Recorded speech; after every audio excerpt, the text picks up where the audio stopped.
গোটা পশ্চিমবঙ্গ যখন উন্নয়নের জোয়ারে গোটা পৃথিবীতে জায়গা তৈরি করছে, সে মতো অবস্থায় দক্ষিণ 24 পরগনার কুলতলি থানার অন্তর্গত দেউলবাড়ি দেবীপুর গ্রাম পঞ্চায়েতের মাধবপুর মৌজা অর্থাৎ 191 নম্বর বুথের পশ্চিম পাড়ার ঘটনা। রাস্তার অবস্থা দেখুন, সত্যি লোমহর্ষক পরিস্থিতি, যেখানে পশ্চিমবঙ্গের উন্নয়নের কাণ্ডারি মমতা বন্দ্যোপাধ্যায়ের উন্নয়নে গোটা পৃথিবীতে তার জায়গা তৈরি হয়েছে। সম্মান, সুখ্যাতি এবং উন্নয়নের জনজোয়ারে মানুষ আন্দোলিত, আনন্দিত, উৎফুল্ল। এমতো অবস্থায় কুলতলি থানার অন্তর্গত দেউলবাড়ি দেবীপুর গ্রাম পঞ্চায়েতের 191 নম্বর বুথের কি পরিস্থিতি দেখুন। বাচ্চাদেরকে নিয়ে কিভাবে স্কুলে যাতায়াত করছে। একটা সাইকেল যাচ্ছে। বাবু, বর্ষাকালে যেতে খুব অসুবিধা হচ্ছে না? তো বাড়ি কোথায় রে বাবু? কালিকাপুর থেকে একটা বাচ্চা যাচ্ছে, কি অবস্থাতে যাচ্ছে দেখুন। একজন বড় ছেলে তাকে পার করে দিচ্ছে কোনো ক্রমে। অবস্থা অত্যন্ত খারাপ সত্যি। এই পরিস্থিতিতে যে এতটা মাটির মধ্যে দিয়ে বাচ্চারা যায়, এটা সত্যি অপ্রত্যাশিত। এই বিষয়টা ঊর্ধ্বতন কর্তৃপক্ষের নজরে আনবার জন্য আমরা অনুরোধ করব। দক্ষিণ 24 পরগনা জেলার কুলতলি থানার অন্তর্গত দেউলবাড়ি দেবীপুর গ্রাম পঞ্চায়েতের 191 নম্বর বুথ মাধবপুর মৌজার পশ্চিম পাড়ায় তারা কিন্তু রাস্তার উপরে অসন্তুষ্ট হয়ে এই রাস্তার উপরে দিয়ে তারা ধান গাছ রুইছে। এটা সত্যি একটা বিরল ঘটনা। আমরা অনেক সময় দূর দূরান্তের অনেক ঘটনা সোশ্যাল মিডিয়ার মাধ্যমে দেখে থাকি, কিন্তু সরাসরি আজকের দক্ষিণ 24 পরগনা জেলার কুলতলি থানার অন্তর্গত দেউলবাড়ি দেবীপুর গ্রাম পঞ্চায়েতের 191 নম্বর পার্টের মাধবপুর মৌজার পশ্চিম পাড়া, সেখানকার রাস্তার অবস্থা এত খারাপ যে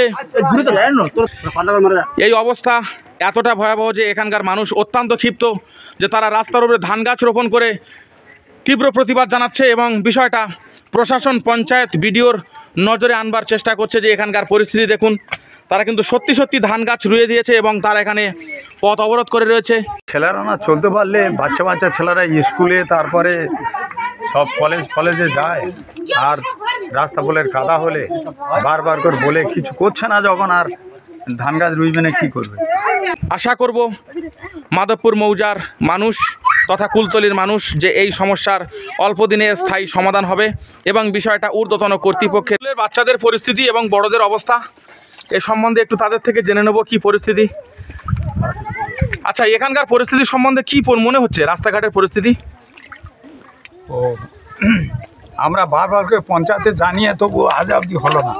এখানে রাস্তাগুলো সব কাদা, বারবার করে বলছি, ওরা যেখানে ইটের রাস্তা সেইখানের দিকে সব হয়ে যাচ্ছে। আমাদের দিকে স্কুলের বাচ্চারা, তারপরে গ্রাম প্রতিবাসীরা, দূর দূরান্ত লোক, তারা কোনো দিকে যেতে পারছে না। কেউ পড়ে যাচ্ছে, কেউ হুঁড়ি খেয়ে পড়ে মরতে, যে কারোর পা ভেঙে যাচ্ছে এই কাদা রাস্তায়। আমাদের এখানে আজকে 14 বছর 15 বছর থেকে এইভাবে পড়ে রয়েছে। এটা কতটা, এই মাটির রাস্তাটা কতটা পরিমাণ আছে? কতটা রাস্তা হবে? ও মাটিটার রাস্তাটা হবে তোমার হাফ কিলোমিটার, না এখান থেকে হাফ কিলোমিটার, আর ও ধারে হচ্ছে 2 কিলোমিটার, মানে মোট 2.5 থেকে 3 কিলোমিটার রাস্তা, মাটির রাস্তা। আচ্ছা, এটা কি পঞ্চায়েতের কাছে জানানো হয়েছিল? পঞ্চায়েতের কাছে বারবার করে জানিয়েছি।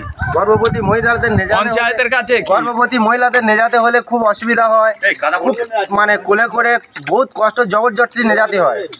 বিষয়টা পঞ্চায়েতের নজরে দেওয়া হয়েছিল, তারপরও পঞ্চায়েত বিষয়টা নজরে নেয়নি, পঞ্চায়েতে গুরুত্ব দেয়নি। তারপরে গর্ভবতী মেয়েদের এখান থেকে ঝড়াই করে পার করে নিয়ে যেতে হয়, পরিস্থিতি কতটা খারাপ দেখুন। খারাপ যে একটা অসুস্থ মানুষকে নিয়ে যাওয়ার জন্য পরিস্থিতি।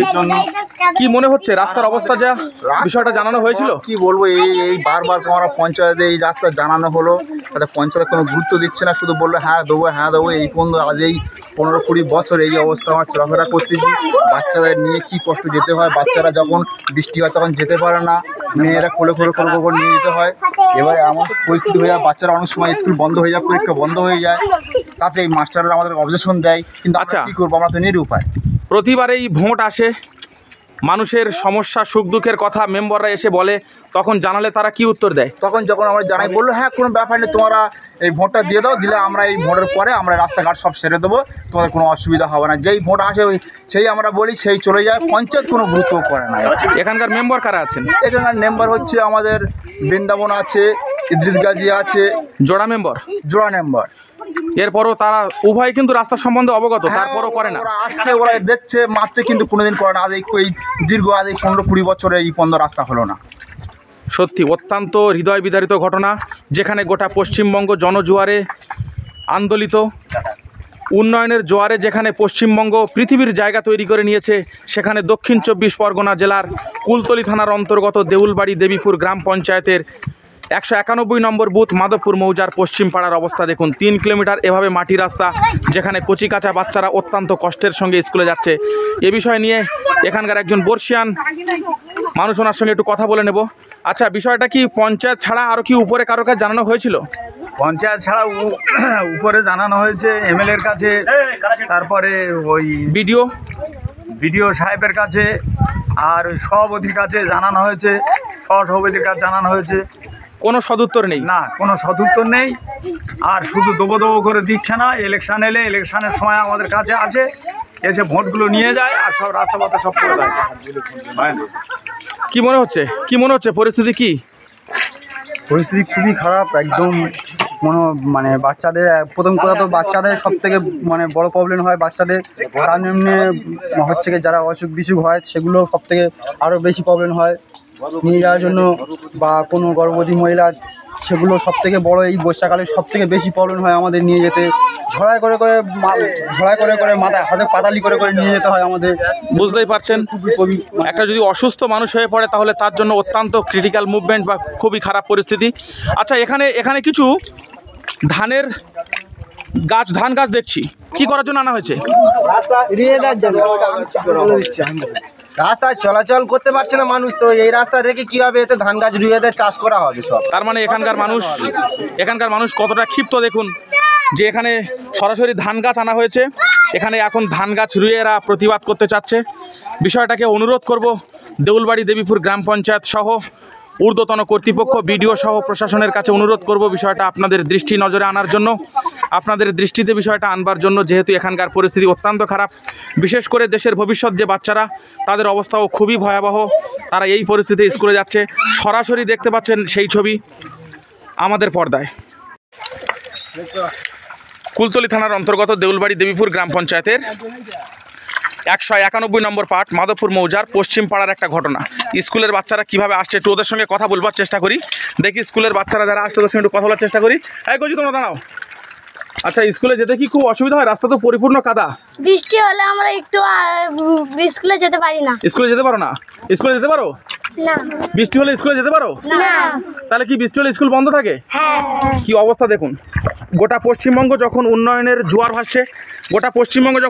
জোয়ার ভাসছে, তখন কুলতলি থানার অন্তর্গত দেউলবাড়ি দেবীপুর গ্রাম পঞ্চায়েতের 191 নম্বর পার্টের মাধবপুর মৌজার পশ্চিম পাড়ার একটা ঘটনা। স্কুলের বাচ্চারা কিভাবে আসছে দেখুন, অত্যন্ত খারাপ পরিস্থিতি। এই পরিস্থিতিতে তারা স্কুলে যায় লেখাপড়ার জন্য, কিন্তু বাচ্চাদের মুখ থেকে আমরা যে রেজাল্ট পাচ্ছি সেখান থেকে আমরা বুঝতে পারছি, তারা বলছে যে আমরা বৃষ্টি হলে আমরা কিন্তু স্কুলে যেতে পারি না। দেখুন পরিস্থিতি, রাস্তার অবস্থা দেখুন।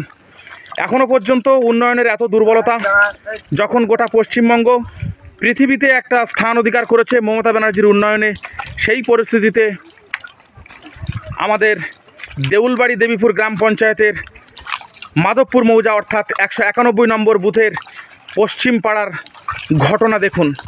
শিউরে ওঠার মতন এই সমস্ত বাচ্চারা স্কুলে যাওয়ার জন্য তারা কিন্তু তৈরি হয়ে স্কুলে বেরিয়েছে, বড়রা তাদের হাত ধরে নিয়ে যাচ্ছে সঙ্গে করে, তারা নিজেরাই স্বীকার করছেন। আচ্ছা, পরিস্থিতি কি মনে হচ্ছে? রাস্তার অবস্থা কি? পরিস্থিতি, মানুষ চলাচল করতে পারছে না রাস্তায়। এক পশলা বৃষ্টি এলে সে রাস্তায় মানে হাঁটার পজিশন নেই, স্লিপ যা মারে, আর গোয়াজ আছে 1 হেঁটো করে। আচ্ছা, কতদিন এই পরিস্থিতিতে কতদিন চলছে? এরকম পুরো মানে লাইভ চলে আসতে, যে কি করা যাবে। আচ্ছা, এই বিষয়টা কি প্রশাসনের কাছে জানানো হয়নি? জানানো হয়েছে একবার, সে গুরুত্ব দেয়নি। প্রশাসন গুরুত্ব দিচ্ছে না? না। পঞ্চায়েতকে জানানো হয়েছিল, এলাকার মেম্বারকে জানানো হয়েছিল? মেম্বার দুবার তিনবার এসে দেখে গেছে। এখানকার মেম্বার কি আছে? ইদ্রিস গাজী আর বৃন্দাবন হালদার জোট বুথ তো, এটা জোড়া বুথ, দুটো মেম্বার আছে, দুটো মেম্বার আছে। তারপরেও পরিস্থিতি দেখুন। পাশেই নদী, ঠাকুরার নদী, দেখলেই বুঝতে পারছেন অবস্থা। এই নদীতে যে অবস্থা দেখুন, ভালো করে দেখুন, রাস্তাটাকে দেখাবার চেষ্টা করছি। এই রাস্তা দিয়েই বাচ্চারা স্কুলে যায়। সত্যি এটা একেবারে লোমহর্ষক ঘটনা, লোমহর্ষক ঘটনা। দেখুন, প্রায় 2 থেকে 3 কিলোমিটার মাটির রাস্তা, সত্যি মেনে নেওয়ার মতো নয়।